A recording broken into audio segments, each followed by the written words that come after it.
नमस्कार दोस्तों, welcome back to व्यर्थ चैनल। जैसा कि हमने प्रीवियस वीडियो में डिस्कस किया था कि लैंड यूटिलाइजेशन पैटर्न क्या होता है। अब हम उसको इंडियन कंटेक्स्ट में समझेंगे कि land use pattern in India, कि इंडिया में लैंड किस किस वे से किस किस टाइप से यूज़ होता है। देखते हैं, चलिए। The use of land is determined by both physical factors such as topography, climate, soil types, as well as human factors such as population density, technical capability and cultural and tradition। इसका कहने का मतलब क्या है कि हम जो land इस्तेमाल करते हैं वो डिपेंड करती है टोपोग्राफी। कहीं जो लैंड की टोपोग्राफी है वो ऊबड़ खाबड़ तो नहीं है, क्या वहाँ पर माउंटेन तो नहीं है, क्या ये वहाँ पर प्लेट्यू तो नहीं है, क्या वहाँ पर प्लेन तो नहीं है। वहाँ पे क्लाइमेट कैसा है, सर्दी है, गर्मी है, the average weather condition is cold climate. Soil type कैसा है वहाँ का, क्लेई है, एलुवियल सोइल है, कैसी सोइल है वहाँ पे, इस पर भी डिपेंड करता है। और ह्यूमन फैक्टर जैसे कि पॉपुलेशन डेंसिटी कितनी है, अगर पॉपुलेशन डेंसिटी ज़्यादा होगी तो ज़्यादा यूटिलाइजेशन होगा लैंड का। टेक्निकोलॉजिकल कैपेबिलिटी कैसी है, भाई टेक्निकली कितने एडवांस है वो लोग।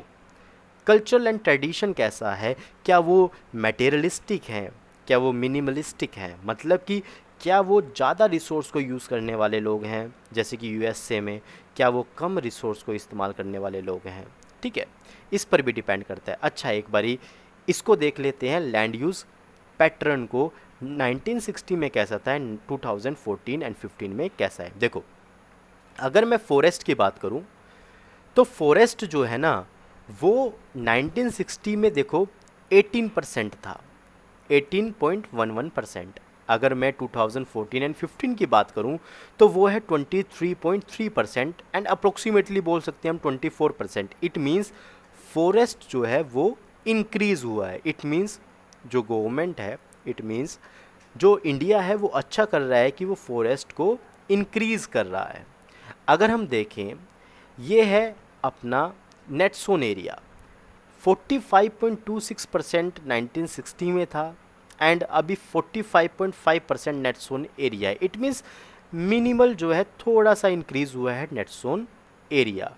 अगर हम बैरन एंड अनकल्चरेबल वेस्ट लैंड की बात करें तो पहले था वो 12.01%, अप्रोक्सीमेटली 12% बोल सकते हैं, वो डिक्रीज़ होकर हुआ है 5.5% 2014 एंड 15 की बात करें तो।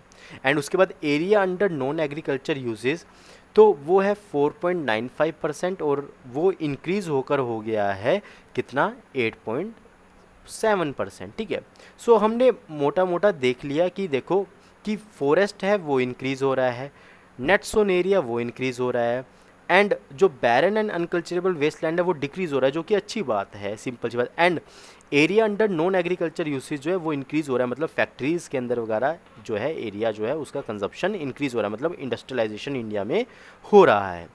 अब देखो, इंडिया का जो टोटल जोग्राफिकल एरिया है ना वो है 3.28 मिलियन स्क्वायर किलोमीटर। ठीक है, एंड इंडिया के पास जो लैंड यूज़ का डाटा है वो ओनली 93% का है, बिकॉज कई नॉर्थ ईस्ट स्टेट ऐसी हैं जिनको हमने मैपिंग नहीं कर पाए हैं ढंग से, बिकॉज बहुत माउंटेनियस जो है वो रीजन है। एंड कुछ रीजन ऐसे हैं जैसे जम्मू कश्मीर में जो कि पाकिस्तान के अंडर है, जैसे कि पाकिस्तान ऑक्यूपाइड कश्मीर, एंड सियाचिन जो कि चाइना के मतलब कि वहाँ पे जो ग्लेशियर्स हैं है ना, अक्साई जो कि चाइना के अंडर है, वो हम मैपिंग नहीं कर पाए हैं। इस कारण से 93% जो है हमारे पास लैंड यूज़ डाटा है इंडिया के बारे में। ठीक है, लैंड अंडर परमानेंट पास्चर जो है वो क्या हो रहा है, डिक्रीज़ हो रहा है। अब क्या है कि लैंड अंडर परमानेंट पास्चर देखते हैं, चलो लैंड अंडर परमानेंट पास्चर कहाँ पर है। देखो, permanent pasture and grazing land, ये है समवट ये 4.71% जो था 1960 में था, अब वो हो चुका है कितना, 3.3%। यानी कि लैंड अंडर जो परमानेंट पास्चर है और लैंड अंडर ग्रेजिंग है वो क्या हो रहा है, डिक्रीज़ हो रहा है, सिंपल सी बात। ठीक है ना, और ये डिक्रीज़ हो रहा है, इट मीन्स सिंपल सी बात, इसका क्या होगा, कैटल जो पॉपुलेशन है, मतलब कि गाय हो गया, भैंस हो गया, इनके ऊपर इम्पैक्ट होगा। इट मीन्स मिल्क का प्रोडक्शन इम्पैक्ट होगा, हम जो मीट वगैरह खाते हैं इनके ऊपर इम्पैक्ट जो है वो भी होगा। ठीक है, अब देखते हैं करंट फैलो लैंड जो है वो क्या है, या तो पुअर क्वालिटी की है या फिर उसके ऊपर जो कॉस्ट ऑफ कल्टीवेशन है ना वो बहुत ज़्यादा है, सिंपल सी बात। ठीक है ना, इसी कारण से उसको, या इसी कारण से उसे 2 या 3 साल में उसको सिर्फ 1 या 2 बार ही कल्टीवेट किया जाता है। अगर हम इसको कल्चरेबल जो ये लैंड है, सिंपल सी बात, ठीक है ना, करंट फैलो लैंड को अगर हम ऐड कर दें किसके अंदर, नेट सोन एरिया के अंदर, जो कि 45% था, तो अगर हम इसको ऐड कर दें तो टोटल नेट सोन एरिया बन जाता है 54% के करीब करीब बन जाता है। देखो, अब नेट सोन एरिया भी है ना भारत में वेरी करता है। कई स्टेट ऐसी हैं जहाँ पे 80% जो एरिया है ना टोटल स्टेट का वो नेट सोन एरिया में आता है, जैसे कि पंजाब हो गया, हरियाणा हो गया। एंड अगर हम नॉर्थ ईस्ट की बात करें तो वहाँ पे क्या है कि सिर्फ 10% नेट सोन एरिया, जैसे अरुणाचल प्रदेश में, मिज़ोरम में, मणिपुर में, अंडमान एंड निकोबार में। ठीक है, अब देखिए फॉरेस्ट की बात। देखो, फॉरेस्ट जो था वो 1960 में 18% के करीब था, एंड 2014-15 की अगर बात करें तो वो 24% के करीब था। लेकिन हमारी जो नेशनल फॉरेस्ट पॉलिसी है जो कि 1952 में आई थी, वो बोलते हैं कि हमें फॉरेस्ट एरिया करना है कितना, 33%, क्योंकि ये इकोलॉजिकल बैलेंस के लिए बहुत सही है। एंड बहुत सारे लोगों की जो फॉरेस्ट के ऊपर डिपेंड होते हैं, जिनकी लिवलीहुड डिपेंड होती है, आजीविका डिपेंड होती है फॉरेस्ट प्रोड्यूस के ऊपर, उनके लिए भी ये बात सही है कि हमें अपना जो फॉरेस्ट एरिया वो 33% करना चाहिए, सिंपल सी बात। ठीक ना, a part of the land is termed as waste land and land put to other non agriculture uses. ठीक ना, अब देखो, waste land include rocky, arid, desert areas, and land put to other non-agriculture uses includes settlement, roads, railways, industry etcetera. मतलब कि ऐसी land, जो waste land किसे बोलते हैं, वेस्ट लैंड उसे बोलते हैं जो कि नॉन एग्रीकल्चर यूजेस के लिए इस्तेमाल हो रही है, जैसे कि सेटलमेंट के लिए, रोड के लिए, रेलवेज़ के लिए, है ना, और किसी के लिए भी, मतलब कि इंडस्ट्रीज़ के लिए ये होती है वेस्ट लैंड, सिंपल सी बात। Continuous use of land over a long period of time. अगर हम लैंड को कंटिन्यूस इस्तेमाल करते हैं, लॉन्ग पीरियड ऑफ टाइम के लिए इस्तेमाल करते हैं, सो लैंड क्या होती है, वो डिग्रेड होने लगती है, सिंपल सी बात। ठीक है ना, अब दिस रिजल्टेड लैंड डिग्रेडेशन, मतलब कि अगर हम कंटिन्यूस लैंड का इस्तेमाल करें तो लैंड का डिग्रेडेशन होना अनिवार्य है। अब देखो, लैंड डिग्रेडेशन किस कारण से हो रही है।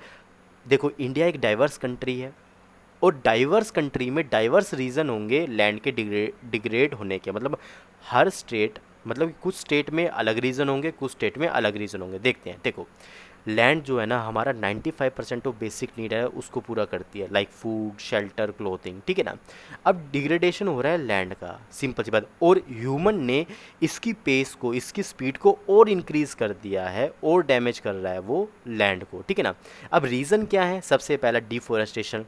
लोग पेड़ को बेफालतू में बिना रीज़न के काट दे रहे हैं डेवलपमेंट के लिए। ओवर ग्रेजिंग, एक्सेसिव ग्रेजिंग हो रही है, सिंपल सी बात। जितना एक पशु को चाहिए चारा, उससे ज़्यादा ओवर ग्रेज कर ले रहे हैं वो पशु, जिस कारण से क्या हो रहा है कि लैंड डिग्रेडेशन हो रहा है। माइनिंग की वजह से लैंड डिग्रेडेशन हो रहा है, क्वायरिंग की वजह से लैंड डिग्रेडेशन हो रहा है। ठीक है ना, अब देखो रीज़न कहाँ कहाँ पे ये जो रीज़न है वो एप्लीकेबल है। देखो, अगर मैं बात करूँ जैसे ओडिशा हो गया, इस साइड हो गया, यहाँ पे क्या हो रहा है, माइनिंग होती है, माइनिंग की वजह से डिफॉरेस्टेशन होती है। एंड माइनिंग क्या छोड़ के जाती है, बहुत बड़े बड़े गड्ढे छोड़ के जाती है, स्कार छोड़ के जाती है लैंड पर, जिस कारण से झारखंड, छत्तीसगढ़, मध्य प्रदेश, ओडिशा में क्या हो रहा है, लैंड डिग्रेडेशन हो रहा है।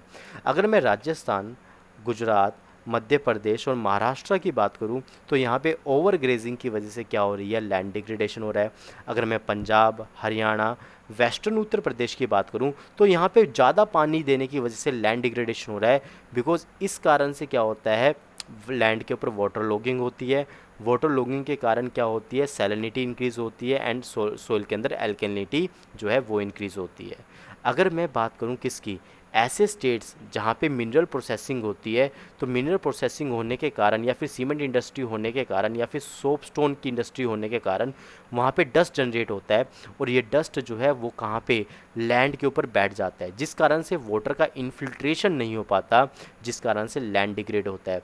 अब कई इंडस्ट्रीज़ क्या करती हैं, अपना जो वेस्ट होता है, जिसे एफ्लुएंट बोलते हैं, इंडस्ट्रियल एफ्लुएंट, उसको लैंड के ऊपर या फिर वाटर के ऊपर डाल देती हैं, जिस कारण से लैंड का डिग्रेडेशन होता है बहुत सारी कंट्रीज़ के अंदर। अब इसको रोका कैसे जाए, देखो भाई, डिफोरेस्टेशन के लिए हमें आफ्लोरेस्टेशन करना पड़ेगा, ओवर ग्रेजिंग को ग्रेजिंग पर लाना पड़ेगा, मतलब कि ओवर ग्रेजिंग को ख़त्म करना पड़ेगा, हमें शेल्टर बेल्ट्स को प्लांट करना पड़ेगा ताकि जो है सोइल इरोजन ना हो, ओवर ग्रेजिंग को प्रिवेंट कर सकें हम, एंड स्टेबलाइजेशन करना पड़ेगा सैंड ड्यून्स को, मतलब कि जहाँ पे डेजर्ट है, जहाँ पे सैंड ड्यून्स है, वहाँ पे क्या लगाने पड़ेंगे, हमके थोर्नी बुशेस लगाने पड़ेंगे ताकि ये जो सैंड है, सैंड ड्यून्स है, वो आगे मूव ना कर सके। हमें प्रॉपर मैनेजमेंट करना पड़ेगा वेस्ट लैंड का, माइनिंग एक्टिविटीज़ को कंट्रोल करना पड़ेगा और प्रॉपर डिस्चार्ज देखना पड़ेगा ताकि इंडस्ट्रियल जो एफ्लुएंट है उनको प्रॉपर ट्रीट कर कर ही डिस्चार्ज किया जाए किसी वाटर बॉडी के अंदर